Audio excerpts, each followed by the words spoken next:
Maisha, Yes. Mimi. Lebih gampang ya Mimi nyebutnya ya? Lebih gampang. Lebih gampang. Kan kamu main film, musikal Sherina ya? Musikal juga. Terus abis itu kamu Kulari ke Pantai, umur kamu masih muda sekali ya? Kulari ke Pantai waktu itu 10 tahun. 10 tahun. Sebelumnya kan 9 tahun. 9 tahun. Terus sekarang kamu sudah Zillennials. Ya kan? Gen Z.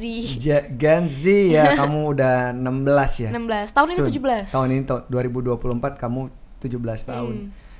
Berbeda sekali kan? Tapi kan situasi yang kamu hadapi juga berbeda ya. Dengan peran kamu sekarang gak cuma sibuk di film, tapi juga sudah bermusik. Iya. Gitu. Dari penglihatan memori kamu dengan pengalaman main film dan sekarang ada di musik, apa yang bisa kamu lihat tentang diri kamu? Wow, I think musik dan juga acting ya sekarang itu plays such a huge role di dalam hidup aku sih. Maksudnya I think dua hal itu salah satu hal yang paling penting di dalam hidup aku, karena sehari-hari aku yang dilakuin emang nyanyi dan juga ya sekarang acting juga. Maksudnya it's a big part of me gitu, and I just suka banget sama nyanyi dan acting gitu sih. Hidup sebagai anak tunggal yang bener-bener sangat dekat dengan ibu kamu dari dulu.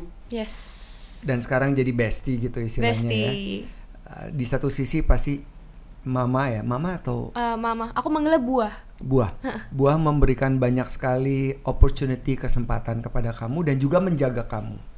Ya kan ya? Pasti. Terus pasti banyak hal-hal yang kamu pelajari juga kan dari hubungan antara ibu dan anak ini.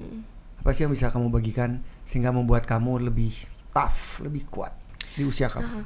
I think kalau dengan mamaku ya, I think every day emang she's the one yang selalu ada by my side. Kemana-mana aku selalu sama mamaku juga. I learned so much things from her.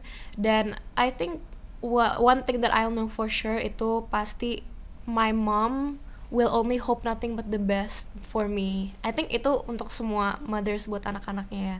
They will always hope nothing but the best for you. Dan di dalam perjalanan aku dalam acting dan nyanyi juga, my parents, mamaku, papaku juga support banget gitu dalam kegiatan aku selalu. Jadi bersyukur banget mereka support, dan aku selalu dapat apa ya, good energy dan motivation dari orang tua aku yang selalu support. Jadi it made me really apa ya, semakin semangat dan happy gitu ngejalaninnya gitu. Kan menjadi generasi yang sangat tech savvy, sangat technology wise, expert, cepet gitu.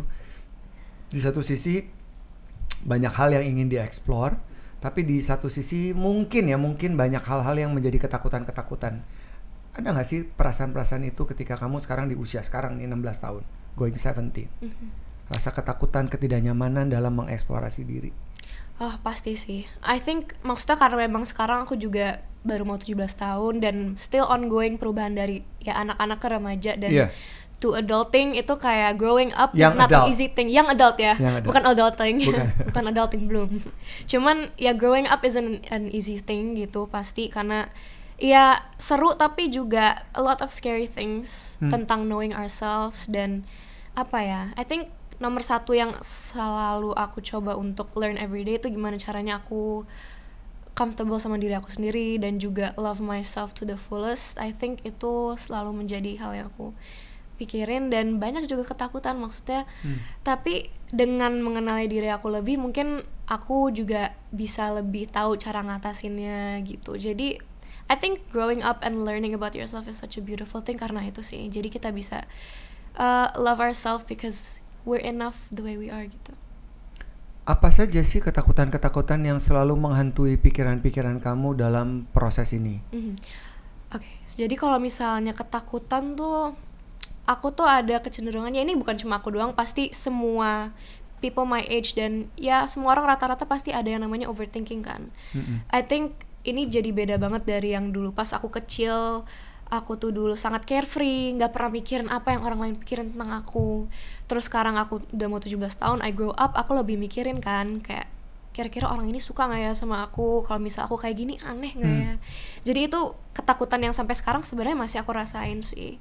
itu sih ketakutan yang tetap masih ada, cuman I'm learning day by day untuk tidak terlalu mikirin itu sih. Apa sih proses rasa dalam diri kamu ya ketika ketakutan-ketakutan itu selalu menyelimuti diri kamu?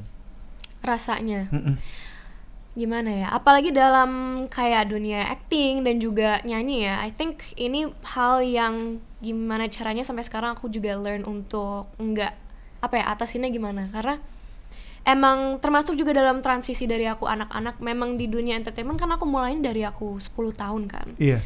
Dan itu tuh beda gitu sama yang aku rasain sekarang. Dulu pas kecil main film ataupun nyanyi tuh nggak pernah mikirin kira-kira aku aktingnya bagus atau enggak, aku nyanyinya nanti kira-kira bagus atau enggak, orang-orang enjoy enggak sama performance aku. Dulu tuh aku nganggep semuanya ya kayak, karena masih anak kecil, kayak main-main, kayak play date gitu, having fun gitu kan. Kayak ketika kita kecil tuh selalu kayak gitu mikirnya, jadi nggak pernah ada pikiran yang terlalu deep tentang anything gitu kan. Jadi kayak beda gitu sama yang sekarang aku rasa dengan overthinking ini dalam, ya termasuk dalam my everyday life, dalam nyanyi pun, dalam acting pun. Jadi itu sih selalu ada rasa itu ketika misalnya aku mau nyanyi atau acting gitu. Tapi ya back then again harus ngenalin diri sendiri gimana caranya aku ngatasin itu sih. Anak-anak di usia kamu yang saya tahu, karena saya juga punya anak paling kecil perempuan ya, satu-satunya itu 14 tahun, mau 15 tahun. Anak kami yang paling kecil ini belum punya pacar. Sangat picky gitu. Aku pun. Oh ya? Aku pun belum pernah. Malah belum pernah. Belum pernah. Merajut cinta? Belum pernah. Belum pernah. Jadi aku bisa relate sama anakmu. Aku belum pernah pun, sedikit FOMO sih. Tapi sebenarnya kayak gimana ya? Kalau punya pacar tuh, ya aku nggak tahu ya rasanya gimana, karena pun teman-teman dekat aku tuh semuanya udah maksudnya minimal pernah lah sekali ataupun lebih punya pacar atau deket sama seseorang. Tapi aku sendiri tuh belum pernah ngalamin itu, jadi I don't really know how it feels like. Tapi kadang suka FOMO juga sih. FOMO kayak gimana sih rasanya, terus kadang-kadang suka mikir kayak, did I do something wrong? Kenapa ya nggak ada yang nothing is going on with my life gitu. Tapi kayak ya udahlah ya gitu. Maksudnya aku juga masih dalam proses lebih pengen fokus sama diri aku sendiri sih kalau sekarang ya, sebelum misalnya punya pacar gitu kalau aku. Oke. Dan itu membuat kamu bisa lebih eksploratif kan? Mengenal diri dan mengembangkan potensi diri kamu dengan kesempatan yang ada di depan mata kamu saat ini yang harus kamu bina terus-menerus gitu ya? Iya, benar-benar. That's what yang aku pengen lakuin dulu sih for now, yang aku fokusin. Karena ada yang bilang kalau jatuh cinta itu menderita. Love is blinding. Love is blinding. Maksudnya aku pun yang belum pernah pacaran tapi pernah naksir orang tuh, ya kerasa lah dampaknya kalau misalnya lagi naksir sama orang. I think love is very blinding. Waktu kamu naksir, dia naksir kamu juga nggak? Ya pernah. Iya. Ini serius nanya, beneran. Pernah ada yang suka juga. Cuman ya nothing really ended up. Ada yang terjadi gitu loh. Jadi gimana ya, nggak tahu rasanya gimana kalau misalnya beneran pacaran gitu. Padahal perasaan cinta itu bisa jadi kekuatan baru dalam berkarya kan. Nah iya, itu juga sebenarnya aku juga mikirin itu sih, karena sebagai orang yang belum pernah pacaran, mungkin pikiran aku tentang love itu belum terlalu banyak lah pengalaman aku. Jadi kalau misalnya mau belajar tentang nulis lagu ataupun dalam acting, terus kita harus ngerasain gimana karakter yang lagi jatuh cinta atau nulis lagu tentang love, I think my perspective tuh masih sangat shallow di situ karena belum pernah pacaran gitu. Kalau misalnya membayangkan pacar ideal ya, kayak apa sih? Pacar ideal. Aduh. Ada nggak sih fantasi itu? Kayaknya semua orang punya standards ya. Silakan. Tapi kalau aku sendiri sih biasanya kalau misalnya pun suka sama orang, it's not always kayak, kan kadang-kadang ada orang yang spesifik banget gitu yang kayak, oh cowoknya harus lebih tinggi dari aku, harus suka apa, harus dia atletik, harus dia suka musik. Kalau aku sendiri sih dalam pengalaman aku, kalau misalnya pernah naksir sama orang tuh biasanya lebih ke matter of ya nyambung dalam ngobrol, terus dia bisa bikin ya comfortable aja with each other's condition, each other's apa sih namanya, kok jadi lupa ya Point of katanya, view? each other's bukan dampingan, apa sih, kayak comfortable with each other when you're together gitu. Itu lebih ke situ sih, dan ya obrolannya nyambung dan dia seru. Tapi ya kalau aku sih standarnya biasanya gitu sih, when I like someone kadang-kadang suka beda-beda gitu, tapi kayak kalau nyambung aja gitu kalau aku ya. Bukannya dengan pekerjaan kamu dan kamu ada di spotlight ini banyak sekali kumbang-kumbang berdatangan ingin mendekat. Gimana ya, pasti ada pernah juga misalnya yang punya interest yang sama aku kayak di musik ataupun acting. Cuman ya pernah juga ada yang di luar itu, karena kan maksudnya aku nggak hanya acting dan nyanyi tapi sekolah juga kan, jadi pernah juga yang di sekolah. Jadi it's not really harus ada standar yang pakem banget nanti harus kayak gimana, cuman yang penting sih kalau aku nyaman ngobrolnya dan being with each other sih. Oke. Saya nggak pernah membayangkan, saya adalah anak bungsu dari 2 bersaudara. Saya tidak pernah membayangkan kalau saya the only child. Ceritain dong, gimana sih rasanya? Ya, sendiri gitu. Sendiri ya. Kasih sayang penuh. Tapi penuh. Sendiri. Ya dari kecil kan emang I'm the only child. Jadi memang ya when you're the only child, I think fokusnya memang your parents, both of them, your dad, your mom tuh semua ke ya anak mereka satu-satunya dong, ke aku. Ya itu menjadi hal yang aku syukurin banget. Cuman kadang-kadang tuh apa ya, I feel quite lonely juga di rumah, kadang-kadang gak punya temen buat ngobrol selain my parents ya. Kayak aku suka dengar cerita dari teman-teman aku, kalau misalnya mereka punya kakak tuh bisa cerita tentang masalah-masalah mereka. Terus gimana ya, ya ada someone to talk to at home. Kalau aku kan nggak ada kan, cuma aku dan my parents. Jadi itu sih sebenarnya yang mungkin beda. Tapi kadang-kadang juga ada teman-teman aku yang punya adik, terus adiknya tuh yang masih kecil, yang masih SD, terus suka berantem gitu loh. Jadi kadang-kadang dan berantemnya tuh kalau aku lihat tuh kocak banget, yang sampai nyebelin gitu. Terus teman-teman aku yang komplain karena mereka kakaknya kayak, jadinya aku nih yang disalahin, padahal dia yang salah, jadi kayak gitu kan. Jadi kadang-kadang udah kalau denger cerita dari teman-teman aku yang jadi kakak, jadi apa ya, bersyukur juga nih ternyata aku jadi anak sendiri gitu. Kadang-kadang suka gitu, nggak ada konflik. Cuman I think the one thing yang I will be missing when I'm older later, kalau misalnya aku anak tunggal, kayak mamaku kan dia kan 2 bersaudara kan, jadi I think you'll have each other gitu loh when you're older. Kayak misalnya when you're with your family, kalau udah tua misalnya ngurusin orang tua gitu kan. Kamu mikirin sampai sejauh itu? Nggak tahu, aku karena ngelihat mamaku sama adiknya aja sih.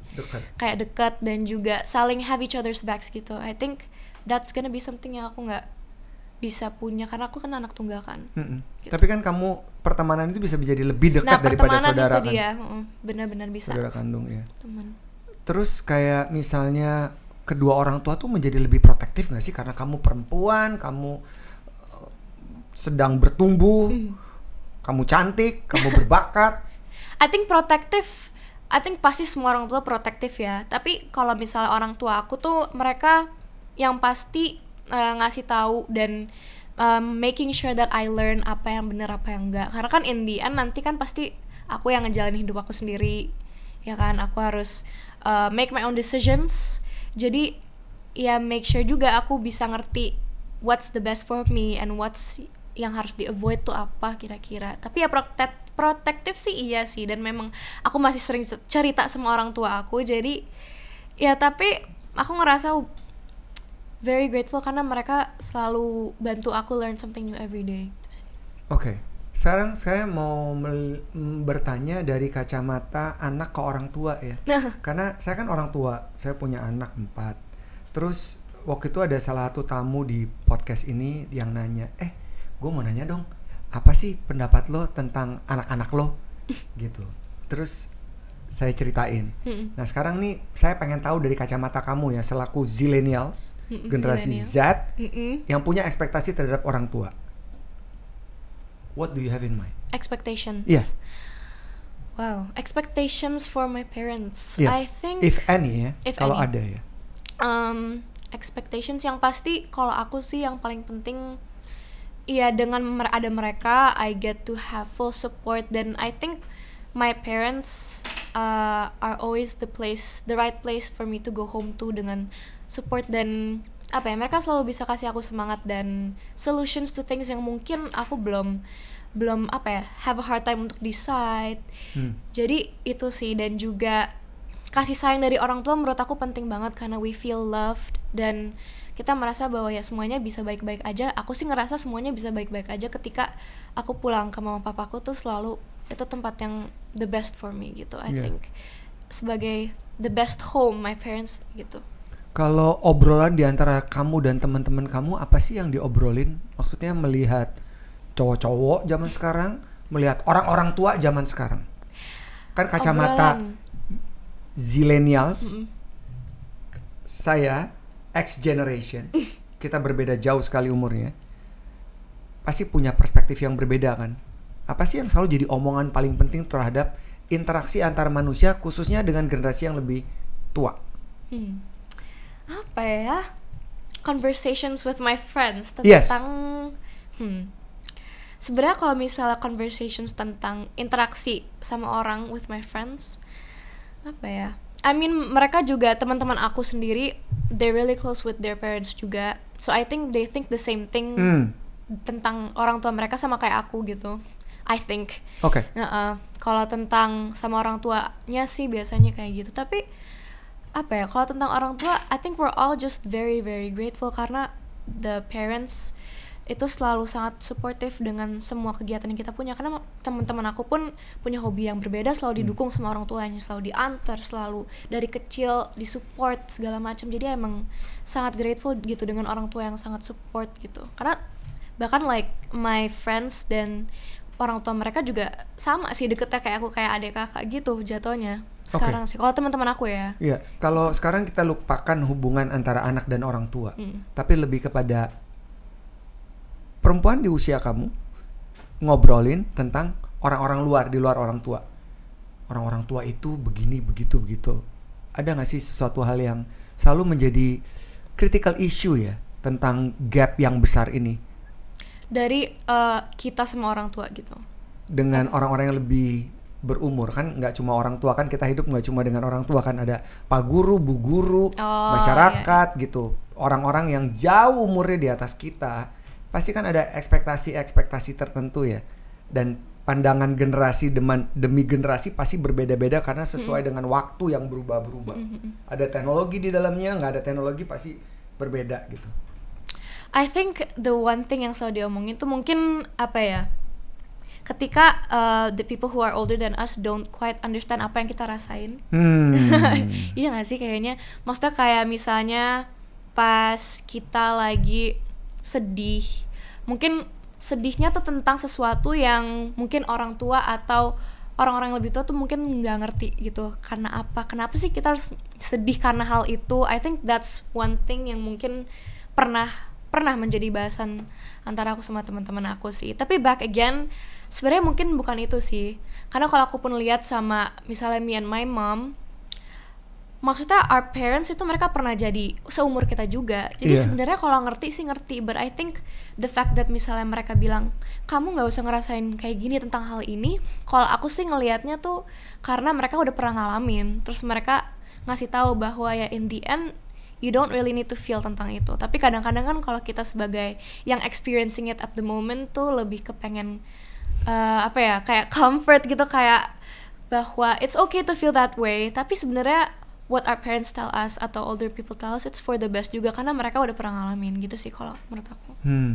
Oke, jadi itu adalah bentuk pemikiran, mengertilah rasa yang saya rasain saat ini gitu saat kan. Ini, tapi sebenarnya mereka ngerti pasti karena mereka udah pasti pernah ngalamin. Semoga mereka mengerti.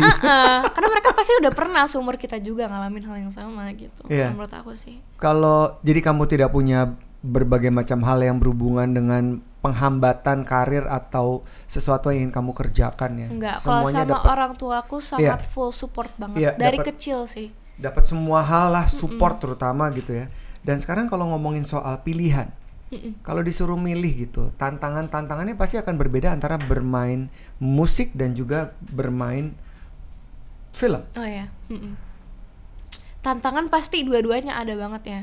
Dan kalau misalnya disuruh milih antara acting atau nyanyi, itu adalah pertanyaan yang selalu ditanya ke aku, tapi aku nggak pernah bisa jawab karena memang aku suka banget dua-duanya, tapi they both have their own challenges gitu.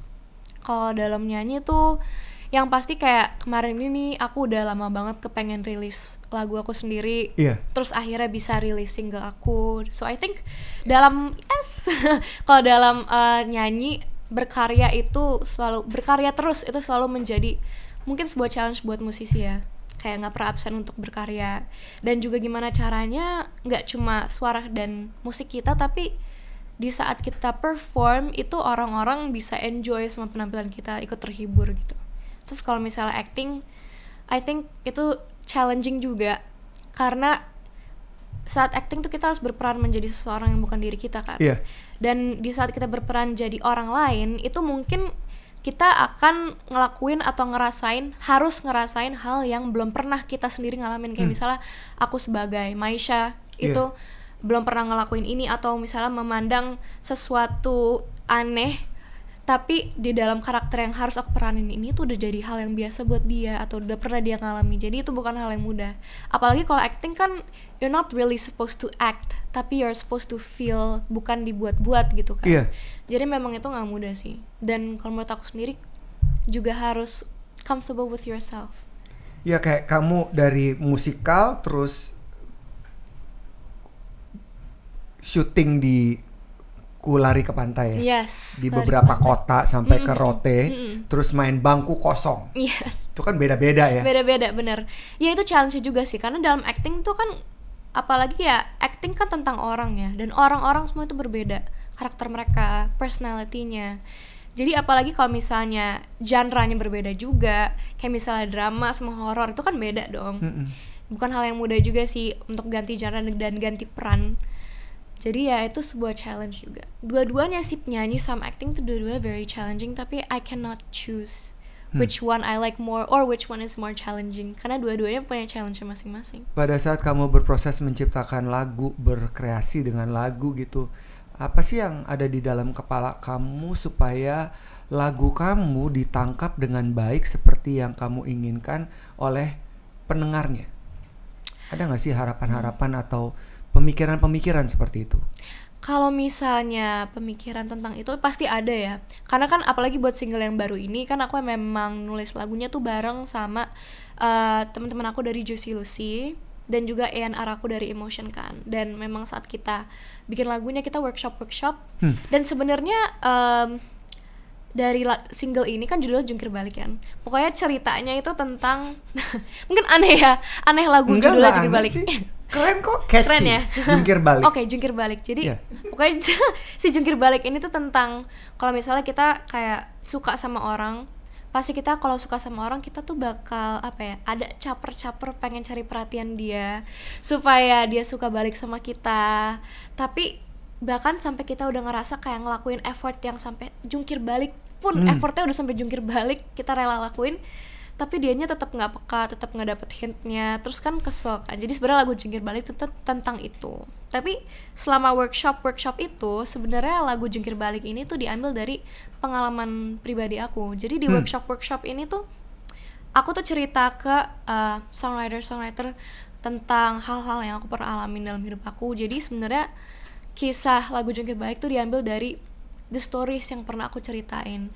And I think what's so beautiful about songwriting itu, dan apa yang orang-orang, kalau aku lihat ya, yang orang-orang sangat appreciate sekarang dalam musik itu ketika mereka bisa relate dengan lirik dari lagunya, karena itu menjadi sangat berarti gitu buat mereka. I think buat aku pun iya ya, kalau misalnya ada lagu yang aku suka itu biasanya selalu dimulai dengan lirik yang mungkin pernah aku rasain atau pernah aku alamin, dan itu menjadi membekas gitu loh buat aku. Jadi sebenarnya kalau dalam musik I just hope that mungkin orang-orang ada yang bisa relate dan bisa merasakan perasaan yang mereka sedang merasakan dari mendengar lagu aku sendiri gitu. Dalam sebuah proses kreatif penciptaan, menulis lirik lagu, itu biasanya kalau kamu mengalami suatu situasi, perasaan, kan tadi kamu bilang kamu rekam di dalam ingatan kamu, di memori kamu.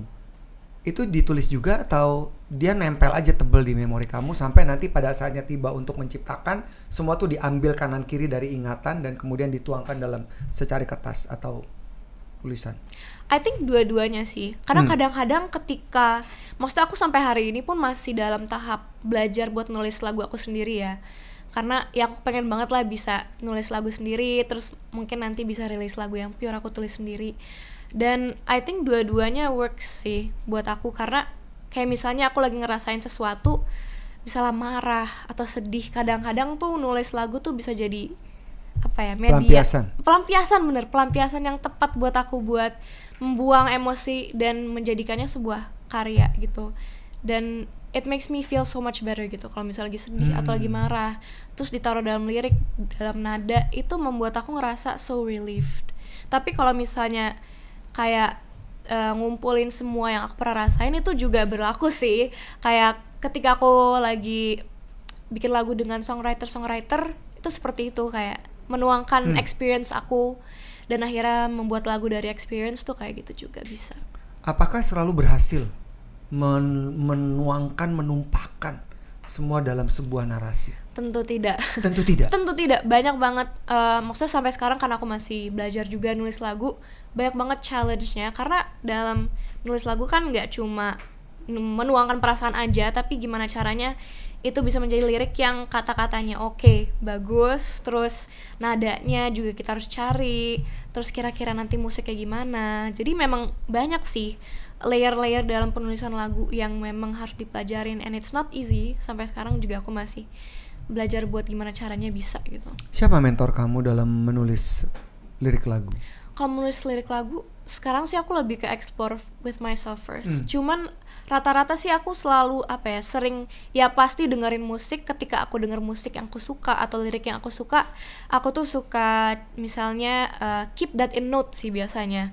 Kata-kata apa yang mengena banget di hati, aku suka catet for reference di future ketika aku nulis lagu gitu. Kayak gitu sih biasanya. Siapa referensi musik kamu? Wah, banyak banget. Tapi kalau sekarang ada satu penyanyi luar sih yang jadi idola aku banget. Namanya Olivia Dean. Oke, ceritakan tentang Olivia Dean. Olivia Dean, sebenarnya aku baru discover her sekitar setahun sekarang. Dan dia udah jadi so quickly jadi idola aku banget dalam nyanyi, karena aku rasa semua karya dia dan the way she dresses, her personality itu semuanya sangat dekat dengan aku dan what I want to be gitu. Jadi lagu-lagu dia, topik-topik lagu dia, lirik-lirik dia yang dikemas lucu tapi tetap ngena di hati, itu kayak sangat membuat aku touched gitu. Jadi si Olivia Dean ini selalu jadi inspirasi aku sih sampai sekarang kalau tentang lagu dan juga stage act juga. Dia tuh sangat entertaining dalam panggung, jadi aku senang banget nonton dia. Wow. Olivia Dean. Nanti abis ini saya cari penasaran juga. Kamu juga melihat proyeksi diri kamu ke depan gak sih? Tentang karir kamu di musik atau juga di film? Pasti. Pasti there are a lot of things that I wish to do in the future. Kayak kalau misalnya dalam nyanyi, ya kayak tadi aku mau semoga aku nanti bisa rilis lagu yang memang pure aku tulis sendiri. Karena I think sebagai penyanyi bisa nulis lagu, it's such an achievement and a cool thing, dan aku pengen bisa ngelakuin hal itu juga. Jadi which you did it already, tinggal tunggu waktu aja dirilis kan? Bener. Jadi rilis lagu yang memang pure aku tulis sendiri, terus ya juga seterusnya pasti rilis lagu, mungkin album atau EP, supaya nanti juga aku bisa nyanyi di depan orang-orang yang semoga nanti bisa enjoy sama musik aku juga. Kayak misalnya punya konser sendiri, itu udah jadi such a dream of mine dari aku kecil sih. Punya konser sendiri, bisa nyanyiin lagu aku sendiri dan orang-orang bisa enjoy, have a good time, itu menjadi impian aku banget kalau dalam nyanyi. Tapi kalau acting juga pasti ada banget sih. Kayak exploring roles, peran-peran dalam acting, itu hal yang aku pengen lakuin. Karena kan for now peran-peran yang aku pernah lakuin itu baru dalam genre drama dan juga horor. Aku belum pernah di genre yang lain, jadi masih banyak banget genre yang belum aku explore dan pengen banget aku explore lagi. Karena I think it's such a beautiful thing ketika kita bisa masuk ke dalam peran orang lain, karena kita bisa mengenali point of view yang mungkin berbeda sama point of view kita. Iya. Orang-orang lain yang emang kayak mungkin pikiran kita nggak kayak gitu, tapi ternyata ada yang orang yang mikir kayak gitu. Jadi pengen banget bisa sebenarnya masuk dalam peran yang sangat bukan diri aku sendiri, yang sangat berbeda gitu. I think it's gonna be a good challenge and will help me grow, I guess gitu sih. Dan kalau genre yang aku pengen coba sih, yang pengen banget aku coba ya sampai hari ini itu action sih. Action. Why? Karena aku dari kecil anaknya kan aktif banget, maksudnya nggak pernah diem gitu anaknya. Emang senang olahraga juga dan terhibur nonton film action juga. Jadi aku pengen banget nyoba film action. Oke. Kayak saat ini di dalam posisi yang sedang kamu jalankan gitu ya, kan berhubungan dengan proses kreatif. Tapi tidak terlepas juga bahwa kamu ingin menikmati hidup kamu. Jadi ada kayak keterikatan dalam pekerjaan. Umur 16 tahun, going 17 years old. Tapi ingin juga bebas. Gimana tuh ngatur itu? Nah, itu sampai sekarang aku masih belajar sih. Karena ya time management kan. Time management itu sangat tidak mudah ya. Maksudnya karena sekarang ya aku kan acting, nyanyi, tapi selain itu aku juga masih ada sekolah. Dan sekolahnya bukan homeschooling, tapi sekolah biasa gitu. Iya, formal. Tapi untungnya sekolahku tuh sangat suportif banget sama semua kegiatan aku di luar sekolah. Jadi tuh aku sering banget izin ke sekolah, kayak misalnya izin pulang cepet setengah hari, ataupun gak masuk sekolah, bahkan sampai berhari-hari kalau misalnya syuting. Tapi ya aku tetap berusaha untuk tanggung jawab sama tugas-tugas yang aku miss sih, kayak misalnya ada ujian atau ada ulangan. Dan memang di sekolah aku juga lumayan aktif juga sih. Sebelumnya tuh aku nggak pernah kepikiran nanti aku pengen main film, pengen ada di layar lebar gitu, kayak nggak pernah kepikiran. Tapi setelah ikut Korek ke Pantai aku jadi I fell in love with acting juga. Jadi sekarang acting dan nyanyi gitu. Maksudnya I'm so grateful, sangat-sangat bersyukur. Setiap hari aku bersyukur banget bisa dapat pengalaman dimana aku bisa find out what I like dan bisa do the things that I like gitu. Bersyukur banget sih, dan sampai hari ini tetap dapat pengalaman juga. Kamu kan cerita tadi bahwa ada perasaan-perasaan tertentu yang kamu rasain ya.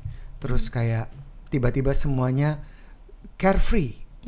Karena masih 9 tahun, masih 10 tahun ya udah nggak ada. Sekarang semua mata banyak memandang kamu dan punya ekspektasi terhadap kamu, apalagi film-film yang kamu mainin. Terus mau rilis single sebentar lagi gitu kan. Mata lebih banyak melihat, mata lebih banyak untuk memberikan penilaian terhadap kamu. Ada perasaan insecure ya ketika mau tampil, mau perform dan segala macam. Itu gimana sih kamu dealing dengan perasaan nervous, kamera roll, action, oke, take dan lain-lain? I think that's a part of proses growing up sih. Maksudnya karena memang aku mulai dari kecil sampai sekarang aku udah mau 17 tahun, ya ada banget perubahan itu. Dan insecure dan overthinking, I think it's a part of growing up, akan ada. Tapi cara aku ngatasinnya sih kalau aku sendiri, maksudnya kalau misalnya dalam insecure dan overthinking kan pasti kita mikirin, pasti kita ngerasa gitu. Sekarang ya aku ngerasa yang beda dari dulu. Pas aku kecil tuh ada, it's in my head bahwa kayaknya orang-orang punya ekspektasi nanti aku harus bagus, nanti aku nyanyinya harus kayak gini, aku actingnya harus segini, harus sebagus ini. Selalu ada sih di pikiran aku. Dan itu sebenarnya kalau misalnya aku nggak pelajarin untuk manage itu bisa jadi kayak pressure yang sangat kuat juga sih. Karena itu sebenarnya pikiran kita sendiri, jadi we're like battling with our own pikiran gitu sebenarnya tentang insecurity dan juga overthinking gitu. Tapi kalau aku sih cara ngatasinnya, kalau aku sendiri ya, I think yang paling penting tuh preparation sih. Preparation tuh menjadi kayak the key of everything kalau tentang confidence dan insecurity dan overthinking.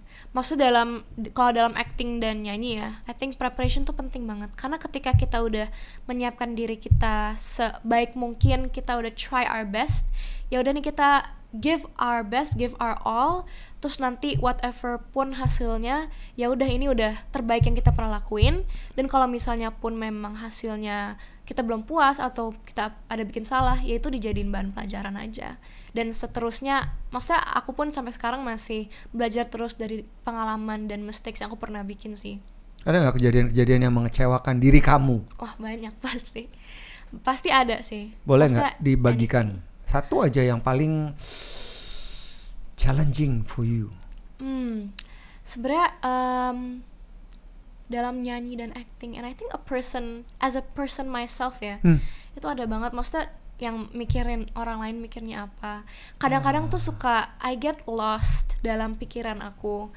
Kayak misalnya kita ya just being ourselves, misalnya jalan-jalan or anything, bahkan jalan-jalan aja or just being ourselves tuh kepikiran gitu yang kayak gitu-gitu. Kayak misalnya kita ke mall nih, terus kayak ngeliat orang ngeliatin kita kayak sinis gitu, padahal sebenarnya mungkin enggak ya, mungkin ya kayak kita aja ngeliat orang lain biasa aja, tapi kita sendiri mikirnya kayak ini orang ngapain ngeliatin, ada yang salah nggak ya sama aku gitu.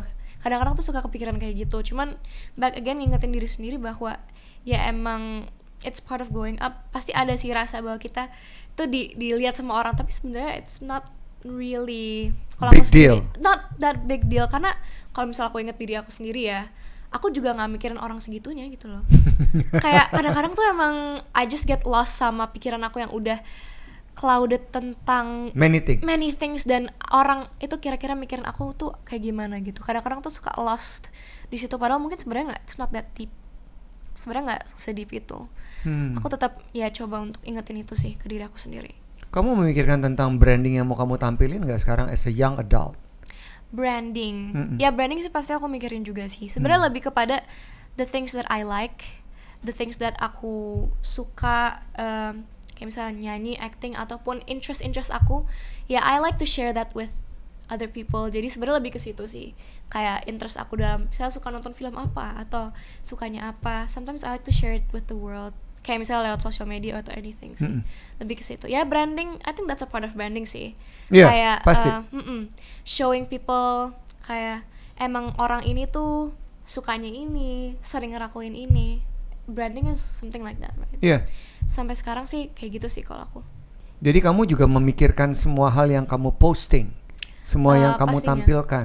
Misalnya kayak baju, rambut, gaya dan segala macam. Pasti. I think there's a concept, tapi along the way I think it goes with, ya emang go with the flow juga, karena memang kalau baju and style and everything kan, maksudnya aku nemu itu sendiri, dan emang what I share is what I like gitu. Jadi bukan kayak what I want people like, karena kan kadang-kadang mungkin ada yang selalu mikirin aku harus dress up seperti ini supaya orang suka sama aku. Aku sih berusaha nggak kayak gitu, karena I think the best thing is when you're being true to yourself. Baru saya mau ngomong, jadi anak-anak di usia seperti kamu yang sedang bertumbuh itu punya banyak perasaan-perasaan yang selalu menghantui pikiran mereka dan mengganggu. Ya, termasuk peer pressure dan ekspektasi. Tapi saya lihat yang kamu alamin, yang kamu jalanin dari karir kamu 9 tahun sampai sekarang, itu kamu kayak nggak punya beban. Kayak kamu because you just being true yourself. Ya kalau beban sih gimana ya? I try to be true to myself, cause I think maksudnya no matter what kita nggak bisa deny apa yang kita suka, apa yang kita nggak suka. Karena in the end memang apa sih namanya? You only have yourself gitu loh in your life. Jadi emang you have to be true to yourself kalau aku ya. Dalam anything yang kita suka ataupun gak suka. Maksudnya ya apalagi ya sekarang aku juga ngerasain banget tentang peer pressure. Kayak misalnya misalnya teman-teman sendiri ataupun kalangan remaja-remaja lain gitu yang suka apa, terus aku ikut-ikutan kayak gitu kan. Tapi I mean it's normal sih, kayak trending things yang kita suka ikutin, apalagi social media ya. I think social media is a media yang sangat memperlihatkan bahwa peer pressure tuh sangat ada gitu. Tapi ya back again, it's okay if you wanna like what other people like, but sebenarnya kalau aku sih nggak apa-apa asal you're happy gitu. Just be true to yourself and make sure you're happy sih kalau aku. Oke. Kalau ngomongin soal di belakang panggung ya, untuk menaklukkan diri dan do the best out of it. Lupain persiapan. Di belakang panggung sebelum nama kamu dipanggil, di belakang set sebelum kamu ada di set itu gitu. Itu kan ada kata-kata yang muncul di kepala kita. Bener banget. Kata-kata seperti apa sih yang biasanya to confront that situation? Pasti, ini sampai hari ini sih sebenarnya kalau sebelum like the moment before misalnya the moment before masuk ke panggung, naik ke panggung, terus misalnya mau acting nih, mau action gitu, pasti ada banget pikiran-pikiran yang kayak bisa nggak ya nanti udah cukup belum ya preparation aku, pasti ada sih pikiran itu. Tapi kalau aku sendiri sih I just try to remind myself that maksudnya I'm still growing and I'm still learning. Jadi ya aku mencoba mengingatkan diri aku sendiri bahwa ya at this moment ya udah just have fun with your learning process and whatever it is. Kayak misalnya ya aku ingat juga kalau misalnya dalam acting kan, kalau film ya itu when you do something wrong you can always do another take. You can always do second or third take. Jadi ya I try to calm myself down by that. Maksudnya di sini juga aku belajar juga, dan if you do something wrong you can always fix that. I think the same thing goes kalau buat nyanyi juga sih. Maksudnya memang itu kan panggung sekali nyanyi, cuman ya semoga dengan aku pernah buat salah ataupun did something yang aku belum puas tuh aku bisa belajar gitu dari kesalahan-kesalahan yang aku pernah buat. Jadi I try to calm myself down bahwa ya I'm growing, I'm learning, and what I am now is enough, but I always wanna do better, tapi dengan cara belajar and have fun gitu. Karena I always have to have fun. Sebenarnya itu sih, aku juga sempat ada di fase yang kayak over worrying gitu. Cuman itu menjadi hal yang gak enak banget, karena maksudnya jadi gak bisa do your best malah kalau terlalu banyak kepikiran gitu, nggak bebas, nggak apa ya, all out gitu lah intinya. Jadi now I just try untuk have fun, karena I think dengan having fun you can bener-bener all out and be yourself and learn sepenuhnya gitu, 100% gitu. Dan saya suka waktu kamu bilang adalah ini bagian dari pembelajaran ya, dalam sebuah proses pembelajaran untuk having fun with it. Yes. Ya kan ya, sehingga kita bisa maksimal. Bener. Apapun yang kita bisa tampilkan. Apapun gitu. Itu. I think anything in life kita ya berusaha untuk see the positive side in it dibanding the negative side in it. I think ya itu sih yang harus kalau aku sendiri try to see life and everything that I experience in a good way. Oke. Mi, boleh gak sih nyanyiin lagu idola kamu itu? Dikit aja. Kalau si single ini kan jangan dong, ya kan? Kan udah rilis. Oh udah rilis ya? Udah rilis. Ya, boleh deh singlenya aja deh. Iya udah rilis kemarin Maret 1. Oh oke. Sorry jadi saya nggak tahu. Ya. Yes boleh ya. Si jungkir balik ini ya. Ya. Jadi jungkir balik refnya. Apakah harus jungkir balik aku, menarik perhatianmu, buka kelopak matamu, apa bagimu ku batu, bosan jadi orang baik, diam dan terima nasib, ingin kau tergila-gila, tapi yang kau lihat hanya dia. That's the rap. Jadi sebenarnya ya itu jungkir balik itu tentang ketika kita ya udah ngelakuin segala hal buat dapet perhatian, tapi dia nggak peka-peka gitu. Dan itu dikemas dalam kata jungkir balik. Kayak merepresentasikan effort kita udah sejungkir balik itu. Tapi belum berhasil dilihat. Belum berhasil juga, sedih gitu. Padahal ini sesuatu hal yang rasa cinta itu belum pernah kamu rasakan seutuhnya ya. Tapi kamu bisa membayangkan itu. Makanya sebenarnya lagu jungkir balik itu sangat merepresentasikan my love life sih. Kayak aku ngerasa relate banget sama aku sendiri. Iya bener. Karena memang most of my experiences di dalam love dan relationships with sama cowok gitu, itu sangat seperti jungkir balik gitu. Kayak sangat merepresentasikan my love life saat ini, ya cuma segitu aja gitu, like that shallow. Jadi ketika aku nyanyi jungkir balik dan ya udah jadi liriknya tuh kayak wah gue banget nih, ini aku banget gitu. Thank you for singing for us, Mimi. Of course. Sekarang saya punya 3 pertanyaan terakhir untuk menutup ngobrol-ngobrol kita yang menyenangkan. Apa tuh? 3 hal yang menurut kamu sangat penting dimiliki oleh orang-orang di umur kamu untuk terus bertumbuh. Apa aja? Oke. Sangat penting. I think pertama accepting yourself. Ini bukan hal yang mudah karena pasti kita punya self doubt, kayak mikirin kekurangan kita. Kita tuh masih kurang ini, aku belum cukup dalam ini, misalnya dalam skill apapun, ataupun kita ngerasa ada yang kita belum bisa lakuin tapi orang lain udah bisa lakuin. But remember that you yourself itu udah cukup. Maksudnya you have your own qualities. Dan I think accepting yourself tuh penting banget sebagai awal mula semuanya sih. Itu bukan hal yang mudah, tapi I think itu udah kayak paling mendasar gitu. Sebelum anything else you have to accept yourself dan love yourself the way you are, karena ya mau bagaimanapun you are you. You cannot change anything about yourself kan. Jadi emang harus terima aja, this is me, I accept what I have, and all I can do now is to make it better. Jadi ya the second dari situ is untuk selalu be open to learning. Selalu be open to learning, karena I mean sama kita baru berapa sih, kalau seumuran aku ya baru belasan tahun lah. In life kita ya bukan baru kita, segini. Kamu. Aku. Masa sebagai masa remaja-remaja gitu. Aku ya. ya kalau aku sendiri.